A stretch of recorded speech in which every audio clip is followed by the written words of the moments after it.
Assalamualaikum warahmatullahi wabarakatuh. Sahabat Laila Robbi yang dirahmati Allah, hidup ini adalah perjalanan yang halus, penuh rahasia, di antara tawa dan tangis, di antara terang dan gelap. Ada saat hati begitu lapang, seolah dunia tersenyum pada kita. Namun tak lama, badai datang menggulung, dan kita terdiam dalam luka. Namun tahukah engkau, sahabatku, bahwa di balik setiap kesedihan ada tangan Allah yang lembut sedang menuntunmu, dan di balik setiap kebahagiaan ada kasih-Nya yang halus sedang memelukmu. Bahagia dan sengsara bukanlah dua jalan yang terpisah, melainkan dua wajah dari satu cinta yang sama. Satu wajah mengajarkan syukur dan wajah lainnya menuntun pada sabar. Keduanya, jika engkau renungi dengan hati yang jernih, adalah madrasah ilahi, tempat jiwa disucikan. Di sanalah hakikat hamba diuji, apakah ia mencintai Allah karena nikmatnya atau karena dia semata. Kadang, Allah menutup jalan yang kau sukai, bukan karena dia ingin mempersulitmu, tapi karena di jalan lain, dia ingin menyingkap rahasia cintanya. Dan kadang, Allah biarkan engkau tersesat dalam gelap, agar engkau tahu betapa indahnya cahaya ketika akhirnya engkau menemukannya. Sahabatku, jangan buru-buru menilai hidupmu dari apa yang tampak, sebab di balik setiap luka ada cahaya rahmat yang sedang tumbuh pelan-pelan, dan di balik setiap bahagia ada ujian lembut yang sedang mengetuk kesadaranmu, agar engkau tidak lupa pada pemilik rasa itu. Pada kajian ini, mari kita tenangkan hati. Kita belajar melihat hidup dengan mata hati, bukan mata dunia, agar setiap kesedihan menjadi guru dan setiap kebahagiaan menjadi jalan pulang menuju hakikat cinta Allah. Sahabat Laila Robbi yang dirahmati Allah, pada pasal ini Tuan Syekh menjelaskan, ketahuilah bahwa manusia tidak akan lepas dari dua kondisi, bahagia atau sengsara, dan salah satu dari keduanya harus meringkuk pada diri manusia. Jika kebaikan dan keikhlasan lebih mendominasi, maka kelak kesengsaraannya akan berubah menjadi kebahagiaan. Sifat yang bergumul nafsu pada dirinya juga akan berubah menjadi sifat-sifat ruhaniyah yang suci. Sementara itu, jika ia lebih memilih mempertuhan hawa nafsunya, maka yang terjadi adalah sebaliknya.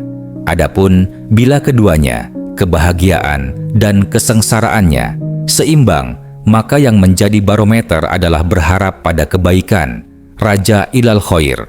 Sebagaimana firman Allah, barang siapa melakukan amalan baik, maka baginya ganjaran 10 kali lipat amal perbuatannya. Surat Al-An'am ayat 160. Allah Ta'ala menambahkan faktor berharap pada kebaikan ini pada amal baik para hambanya, sehingga timbangan amal baik hambanya itu menjadi makin berat. Ini berlainan dengan orang yang telah mampu mengalahkan hawa nafsunya dan menggantinya dengan sifat-sifat ruhaniyah yang suci secara sempurna, di mana hamba seperti itu tak perlu lagi digiring ke penimbangan amal, sebab hamba-hamba seperti itu akan langsung masuk surga tanpa hisab. Sebaliknya, mereka yang justru beralih dari sifat-sifat ruhaniyah ke sifat-sifat nafsunya, dengan sendirinya akan langsung masuk ke dalam neraka. Sedangkan hamba yang lebih banyak kebaikannya daripada keburukannya, niscaya masuk surga. Allah Subhanahu wa Ta'ala berfirman, dan adapun orang-orang yang berat timbangan kebaikannya, maka dia berada dalam kehidupan yang diridai. Surat Al-Qari'ah ayat 6 sampai ayat 7. Sementara orang yang amal buruknya lebih banyak daripada amal baiknya, maka ia akan diazab sesuai kadar kejahatannya. Kemudian, ia akan dikeluarkan dari neraka jika di dalam hatinya masih ada iman, lalu dimasukkan ke dalam surga. Maksud dari kebahagiaan dan kesengsaraan di sini adalah datang dan perginya kebaikan dan keburukan dalam diri seorang hamba. Rasulullah Shallallahu Alaihi Wasallam bersabda, orang yang bahagia terkadang sengsara, dan orang yang sengsara terkadang bahagia. Jika amal baiknya lebih banyak, maka ia akan bahagia. Sebaliknya, Bila amal-amal buruknya lebih mendominasi, maka ia akan sengsara.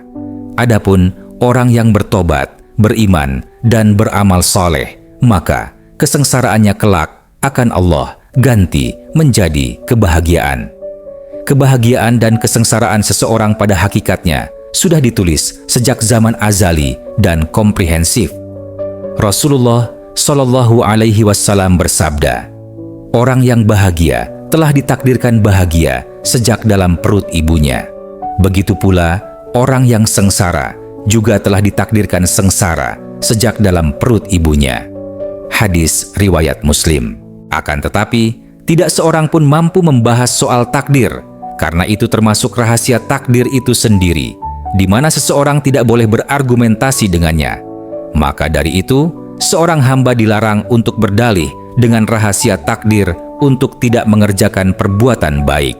Misalnya dengan beralasan, "Kalau sejak zaman azali aku sudah ditakdirkan sengsara, maka tak ada gunanya lagi beramal saleh. Dan bila aku ditakdirkan bahagia, maka tak masalah kalau engkau mengerjakan perbuatan buruk." Sesungguhnya, kebanyakan dari rahasia itu dapat disingkap, namun tidak perlu dibahas, seperti halnya rahasia takdir. Contohnya adalah iblis. Ia telah menjadikan takdir Allah sebagai argumentasi atas tindakannya yang menolak sujud pada Adam. Maka ia pun dilaknat karena perbuatan pongahnya itu. Sementara Nabi Adam selalu menimpakan kemaksiatan yang terlanjur ia lakukan kepada dirinya sendiri, sehingga ia digolongkan sebagai orang yang beruntung dan dirahmati. Setiap muslim dilarang untuk memikir-mikirkan soal rahasia takdir agar tidak terpeleset dalam perbuatan zindik. Mereka seharusnya yakin kepada kebijaksanaan Allah Ta'ala. Seluruh kejadian yang dialami manusia di bumi ini, seperti kekufuran, kemunafikan, kefasikan dan sebagainya, adalah manifestasi kemahakuasaan Allah dan merupakan hikmahnya. Di sini ada rahasia yang sangat besar yang tak dapat diketahui kecuali oleh Nabi Muhammad. Dalam sebuah riwayat dituturkan bahwa ada sebagian ahli makrifat yang bermunajat kepada Tuhan mereka dengan berkata, "Tuhanku, Engkaulah yang telah menakdirkan segalanya untukku. Engkau pula yang menghendakinya, dan Engkau pula yang telah menciptakan maksiat di dalam diriku." Tiba-tiba terdengarlah sebuah seruan, "Wahai hambaku, semua yang engkau katakan adalah syarat ketuhanan. Lantas apa syarat kehambaanmu?" Maka ahli makrifat itu pun tertunduk seraya berucap, "Aku salah, aku berdosa, dan aku telah berbuat zalim terhadap diriku." Kemudian seruan itu pun datang menghampiri pendengarannya, "Aku mengampuni semua dosa-dosamu dan merahmatimu."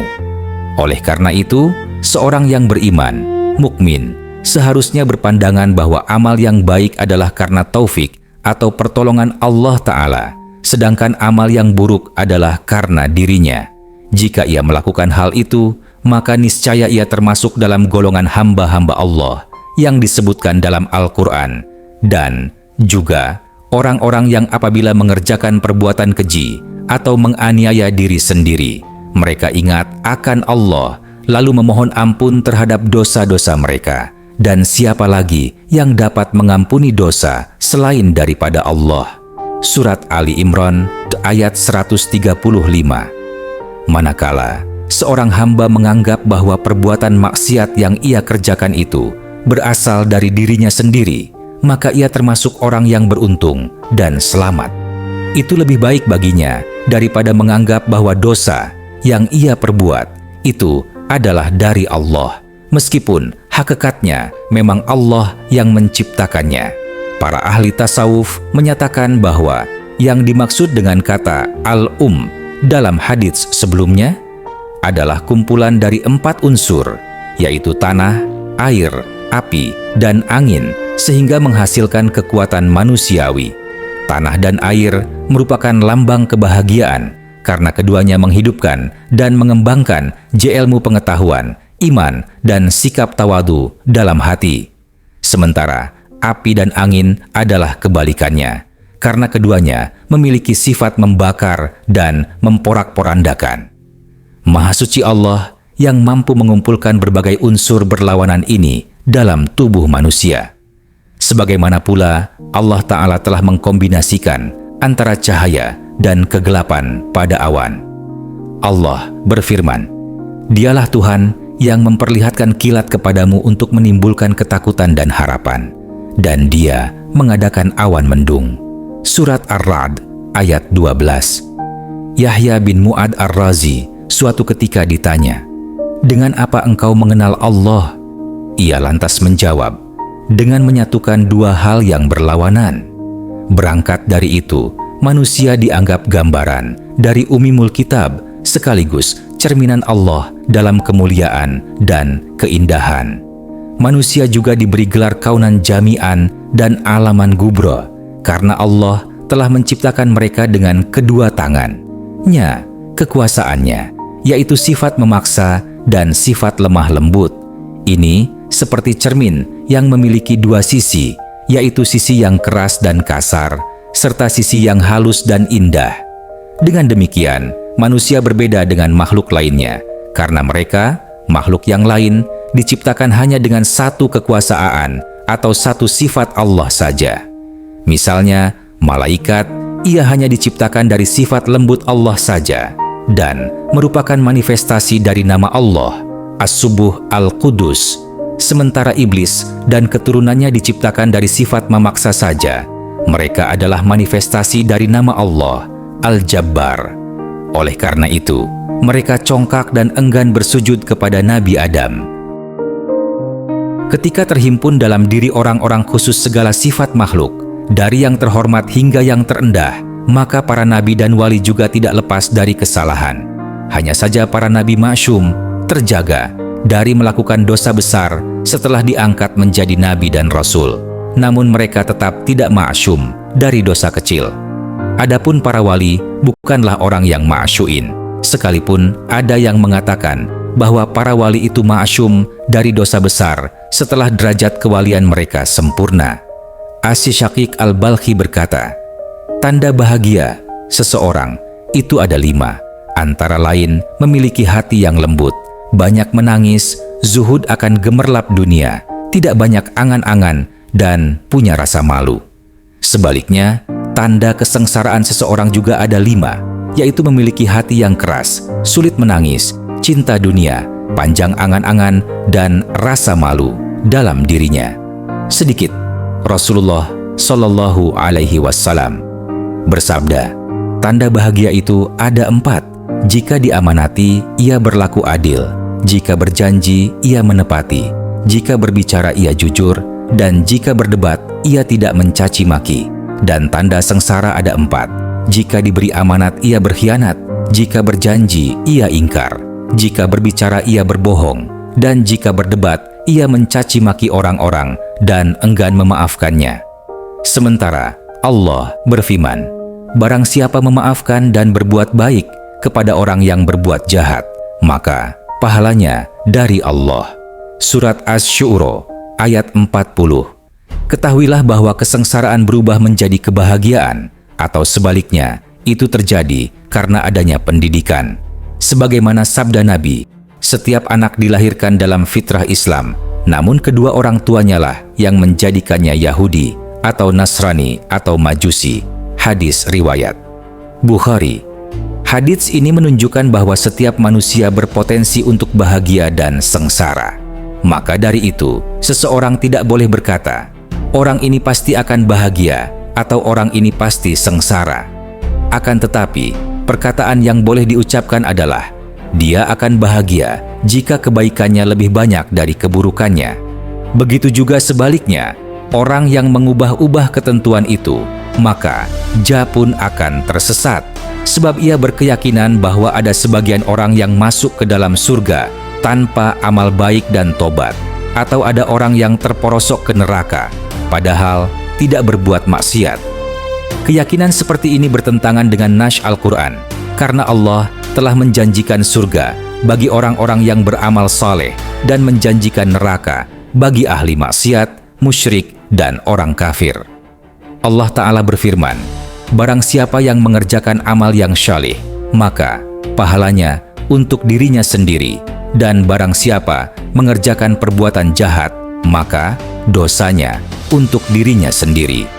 Surat Fussilat ayat 46. Allah Ta'ala juga berfirman, pada hari ini, tiap-tiap jiwa diberi balasan dengan apa yang diusahakannya. Tidak ada yang dirugikan pada hari ini. Surat Al-Mu'min ayat 17. Firman-Nya pula, dan bahwasanya manusia hanya memperoleh apa yang diusahakannya. An-Najm 39. Firman-Nya pula, dan kebaikan apa saja yang kamu usahakan bagi dirimu, tentu kamu akan mendapat pahalanya pada sisi Allah. Surat Al-Baqarah ayat 110. Sahabat Laila Rabbi yang dirahmati Allah, hidup ini adalah rahasia. Antara bahagia dan sengsara ada hikmah yang tidak selalu bisa dijelaskan oleh kata, tapi bisa dirasakan oleh jiwa yang tenang. Kadang Allah mengizinkan air mata turun dari matamu, bukan karena Ia ingin kau hancur, tapi karena Ia ingin membersihkan debu dunia yang menutupi pandangan hatimu. Kadang Allah ambil sesuatu yang paling kau cintai agar kau sadar bahwa tidak ada yang benar-benar milikmu, dan hanya dengan kehilangan kau akhirnya tahu siapa pemilik yang sejati. Sengsara bukan hukuman, ia adalah cara Allah menghapus dosa-dosa dengan kelembutan yang tak terlihat. Dan bahagia bukan semata ganjaran, ia adalah cara Allah menenangkan hamba yang telah lama menangis dalam diam. Sahabatku, jika hari ini kau merasa lelah, katakan pada hatimu, inilah jalan menuju hakikat. Karena setiap luka yang kau rasa adalah pintu menuju makna yang lebih tinggi. Dan kelak, ketika kita telah melewati semua badai ini dengan sabar dan ikhlas, Allah akan menyingkap rahasianya dengan indah, bahwa ternyata bahagia dan sengsara hanyalah dua jubah berbeda, yang keduanya terbuat dari kasih yang sama. Semoga Allah menjadikan hati kita lembut seperti tanah yang menumbuhkan, bersih seperti air yang menyejukkan, dan tenang seperti langit yang menerima hujan serta cahaya. Sebab di sanalah hakikat bahagia ditemukan, bukan di luar diri, tapi di dalam jiwa yang telah pasrah sepenuhnya kepadanya. Wassalamualaikum warahmatullahi wabarakatuh.